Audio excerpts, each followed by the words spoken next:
വീട്ടിൽ നിന്ന് ഇറങ്ങിയപ്പോൾ തന്നെ ഫുൾ ഓഫ് എക്സൈറ്റ്മെന്റ് ആയിരുന്നു ഗൈസ്. പക്ഷെ പകുതി എത്തിയപ്പോഴാണ് അറിഞ്ഞത് ഇവിടാണ് പോകുന്നതെന്നുള്ളത്. ഒരു സത്യം പറഞ്ഞ അവിടെ ചെന്നപ്പം 3G ആയിപ്പോയി ഗൈസ്. ഇപ്പൊ എവിടാ നിക്കുന്നേ?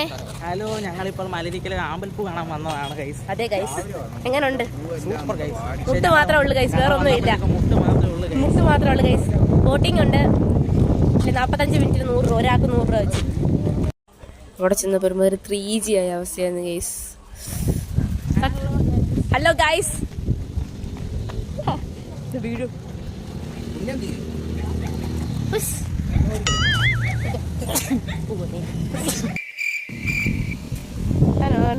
ഹലോ ഗൈസ്, ഞങ്ങൾ മലരിക്കൽ ആമ്പൽപ്പൂ കാണാൻ വന്നതാണ് ഗൈസ്. ഇവിടെ വന്നപ്പോ ആമ്പൽപ്പൂ ഊമ്പിപ്പോയി. എങ്ങനെ ആമ്പലെല്ലാം